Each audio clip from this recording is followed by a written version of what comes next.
What's good, YouTube? It's me, your boy Squid8, back in with another video. The Banlist just dropped, and it shocked everybody. It came out on a weekend, and all I can say is this is a meta warping Banlist that hits a lot of things. Obviously, there's still some clear-cut best decks, so in this video, let's quickly talk about the decks that are going to be good. Starting off, obviously, KASHTIRA, everyone's fan favorite. We know this deck was the best deck pre-Banlist, but now somehow it ducked the Banlist. It still got banned, like Unicorn semi-limited, Diablosis got banned, which is very, very good. A Rise Heart to 1 as well. However, part of me just feels like this deck is still one of the best decks because they still have recursion. They basically can do everything that they could do previously besides set up another A Rise Heart and besides locking zones. So obviously the power level has come down a little bit, but we can safely say that this deck is probably still one of the top decks because we have 3 Fenrir, 2 Unicorn, and 3 Birth, 3 Field Spell. The consistency is still there. They can more or less do exactly what they could do previously minus the board locking, which obviously is a huge component of the deck, don't get me wrong, but the fact that they can't they can still make a Rise Heart Shangri-La and set up a bunch of monsters with Fenrirs is kind of scary. The only redeeming factor is they actually can't do a Rise Hearts constantly on the following turn, which is a little nice. So I think the deck might be a little overhyped in that aspect, but I still think it's good enough that it's definitely going to be a top contender for the Nationals format. So this is just one thing to keep note of. Like I said in my previous video, guys, they might not hit Fenrir at all, and turns out they didn't. So the ultimate rare is just like spiked in price. Well, KASHTIRA is definitely going to be a mainstay contender. So yeah, make sure you guys have outs to Rise Heart, let's just say. Okay, moving on. What do we have here? Sky Striker is actually another one. So Engage just came back to 3 copies, which is kind of, or 2 copies rather, which is kind of scary because it's basically like 3 copies. Players are going to be able to engage multiple times per turn now, which previously they could not. So now being able to engage and draw potential another engage into engage while we have 3 Kagari as well as 3 multi-roll, which is absolutely crazy. This is exactly on the power level that it is currently in the OCG, where they also have the same restricted cards on the Sky Strikers, and they have been topping more or less in the OCG every now and then. So I think it'll be actually a lot more powerful in the TCG because we don't actually have max C. There's nothing really stopping the deck either besides Bystials to keep Ray in check and out of the graveyard. So I think this is definitely a deck that's going to see some play. It's a fan favorite as well. A lot of people like these cards, and they also have the cards in their closet just collecting dust. So Sky Strikers are definitely going to make another resurgence, and we are also getting some new cards as well for the Sky Striker links coming in the next couple of sets, so they probably want to bump that up a little bit as well. So what this means is you guys got to get like your anti-spell fragrances, you know, you got to get your Bystials ready because this deck is definitely going to be annoying and it's going to be staying for quite a long time. I'm actually surprised they didn't hit sprites as bad as they did. This is definitely going to be a top contender still. Only starter to 2 and no other sprite hits. Basically, this deck is unchecked at full power. So we're still going to see the Melfi sprite boards that we were seeing previous format. This insane opening that you guys are going to have to kind of deal with board breakers, dark rulers, so on and so forth. But Sprite is definitely one of the top 3 decks as well, alongside Sky Striker and KASHTIRA, in my personal opinion. So just have a board breakers ready in your side deck, and also a sense of impending doom when they start going off full combo and you don't have anything. What else? Branded, obviously they didn't get hit other than Branded Expulsion, but I've always been a believer that Branded Expulsion was not really necessary. The gimmick puppet was kind of like win more almost, because if you were already resolving Branded Fusion with Branded in red and lost, you probably already have 3 or 4 disruptions plus a bunch of recursion plus Mirror Jade on the table, and Mirror Jade's end phase pop if it and it brings back off of Adliv, you can banish again. I just thought that was enough for you to win against most decks in the metagame, that you didn't really need Expulsion, so I don't really think they got hit at all, really. They're still kind of having to deal with the same things like Dim Barrier and also Ash Blossom, but other than that, I think they're still a very, very good deck. If a player is very, very good at playing around Ash Blossom and they tailor their deck playing the Endear Servants or something like along those lines, then I think the deck could definitely be a top contender as well, so just be aware of Branded on the horizon too. PURRELYs. Okay, PURRELYs, they did us dirty. They hit Delicious Memory, which is the best card in the deck. I didn't think they would do that. I thought they would hit like Pretty Memory or something consistency. Maybe even My Friend to 2, or like any of the other memories to 2, just so you can't guarantee to get them off of My Friend. But no, they went ahead and hit the best memory to 1. So now we can barely make Plump. However, there are also other ways to make Plump. Bear in mind that Plump is a generic rank 2, so maybe there's a way to incorporate Deep Sea Diva or Nimble Beaver just to hard make Plump off of your normal summon. There are also other ways to get access to the deck's engine. Even going second and relying on the Zeus line as an additional layer with a bunch of hand traps, I think might be the way to go. Alternatively, if you're going first, you could play 3 traps as well, just to make sure that we're going into Purrely Noir at some point in the format. So I don't think Delicious Memory, obviously it hurts the deck a lot, but it doesn't hurt enough to kill the deck completely. I think the deck is still live. You just have to be very creative and innovative on how we play it, and I think going second might be the wave with this deck moving forward. Super Heavies, okay. Yeah, they hit this deck very, very hard. I was very shocked that they would go ahead and ban basically the best choke point in the entire deck, which is Super Heavy Samurai Scarecrow. Now we can't really do 1-card combos or 1.5 card combos off Wakushi. It's more of a traditional combo heavy deck where you would require multiple cards in order to fulfill your combo. And Motorbike becomes so much more important because we're not easily looping Soul Piercer now that we can't recursion it from the grave, besides something like Ethereon King Regulus. So it becomes very crucial to get that level 2 tuner in your graveyard so we can go into Baron very easily. However, I think that Super Heavy Samurai players can definitely adapt. It also hurts that we lost Gamma, because this deck, Gamma is like a very, very powerful hand trap in this deck specifically because it's a monster mash deck and it requires powerful hand traps in order to mount up defenses. But I still think the deck could be very good if we tweak it a little bit, play a more combo heavy variant that allows us to still combo heavy off without relying on the Scarecrow there. It's just, it adds some more layers to the extra deck as well. We have at least 2 extra deck slots that we can add more things. Maybe there's a way to innovate this deck so it's still even playable as a combo deck. I definitely don't think it's out for the count yet. Bear in mind that Wakushi is still just such a powerful card on its own. We're getting still infinite pluses, so I think there's a lot of value there. It's just in the engine.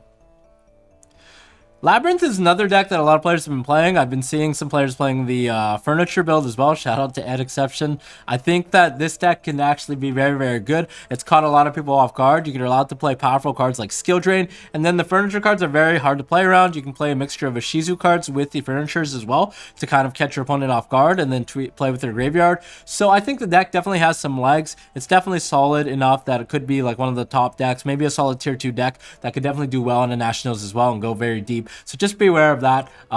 Just, you know, have your Cosmic Cyclones ready for Skill Drain, have your Chain Blockers ready for Lady Labyrinth, and just have a optimistic mindset, I guess, when playing this deck, because it can be very, very annoying with the hand traps that you lost.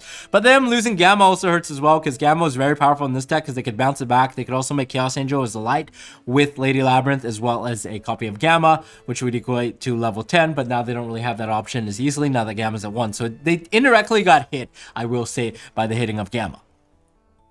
Tearlaments is another card, another deck that I think might be very, very good because the Rise Heart's not going to see as much recursion. Now that you get rid of the Rise Heart, it's kind of done. They're not going to be able to banish cards as easily as well with the Diablosis, so that's kind of nice that we're able to just play one of each copy of cards, and we could even play cards like Gamma Seal, you know, just get rid of that one Rise Heart and allow us to play a lot more easier now that a Rise Heart's not there anymore, and we're not getting like these huge obnoxious board locks with the Shangri-La plus a Rise Heart that we have to deal with. So I think Tearlaments also have a very good matchup against things like Branded with the Shufflers. They have a decent matchup against Sprite, just being able to play through everything. Decent matchup against Sky Strikers as well, because we're able to shuffle back their spells. We're not really caring about them popping anything with Afterburners. So I think that the deck could definitely see some play moving forward as one of a solid tier 2 deck at least. So Runicks, they didn't really hit this aside from indirectly hitting the Achuri engine, which I'm fine with.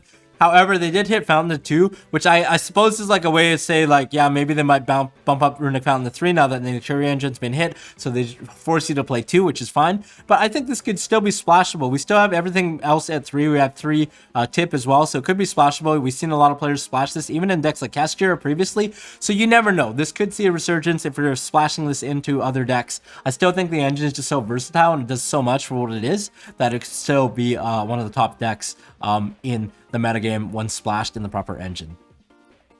And I'm really surprised that they hit MATHMECHS Circular. However, maybe there's still a way for the deck to play. They still have a million ways, including Small World, Signet Mining, to access Circular, as well as the new Firewall cards. So their turn 1 is more or less the same. It's just a follow-up might be a little bit harder because they're not able to use Circular again on the crackback. They would require 2 or more extenders in order to make the access code to go for game. But the deck, basically, other than losing to Circular in terms of consistency and a follow-up play, still does the same thing. They're still able to make the full combo, get the Firewall Terahertz out, out and also get the super factorial set so they can start sending cards and also negating card effects on your turn. So it's still a bit of an annoying deck. Just have your Bystials and Ghost Spells ready, because I still think this could be a deck that could receive a resurgence in some shape or form. And we are also getting a new link support for Cyburst in the upcoming sets, which just makes this deck even stronger.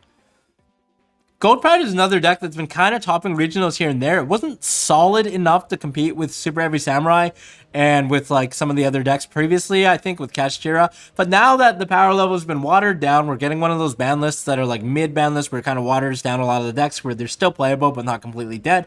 It makes Gold Pride a lot more better because this deck was basically at full power. We have the Punk engine, we still have everything. So maybe there's a way to actually make this deck better. And now that hand traps are a little more, I would say a lot less low power level compared to previous power level, because you just had to stop the combo decks like Super Heavy Samurai, Gold Pride might have another fighting chance, especially in this upcoming format. And there are a lot of ways to innovate this deck, a lot of ways to make it a lot of fun. So I think that this could actually be a potential solid tier 2 option going forward.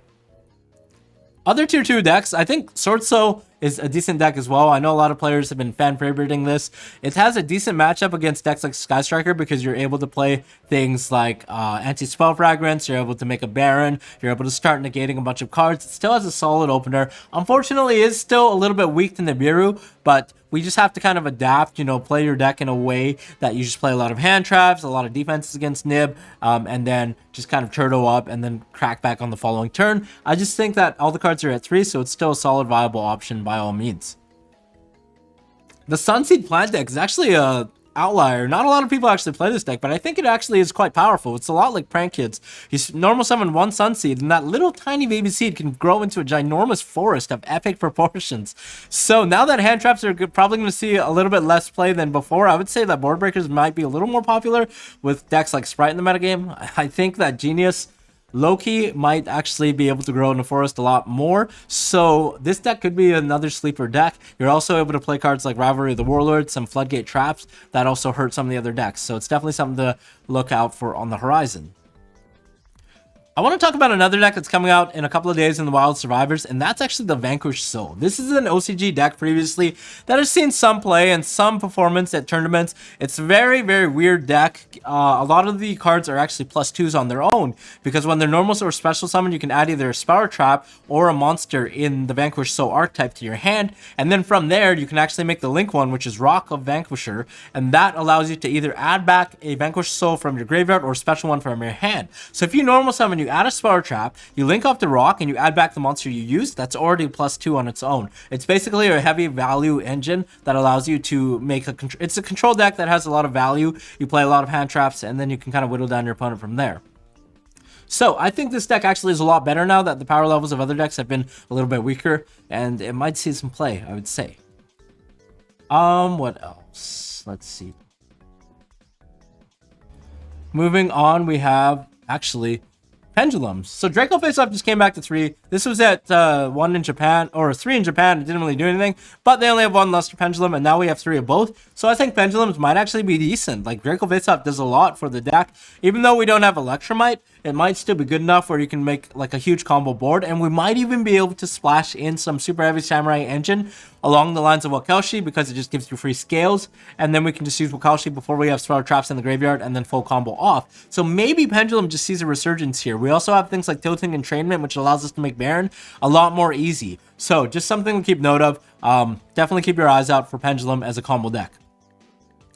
Dinosaurs, we're getting new support. Even though Miscellaneousaurus didn't come back off the ban list, we got an indirect support in the form of Denlong. People have forgotten about this card, but it was previously played in Dinosaurs because you can Foolish a Miscellaneousaurus and then banish that for a Chirac Aeolo, and then you can go into a Denlong for free, and then we can go off to the races with our Yangs and combos. I'm not saying we can play it in every Dino deck, but it's just an option. Also, we're getting new dinosaur support in the form of Wild Survivors with the new Xeno cards that can allow you to add a dinosaur tuner and then pop a dinosaur in your hand. So no longer are baby dinosaurs bricks. In fact, you probably want to see them alongside the new support. So this is definitely something that could be a top contender, at least a solid tier 2 deck, maybe even higher if the deck is just can play through everything and is explosive as we think it is. And then last but not least, I actually think Dragon Link are going to see some play.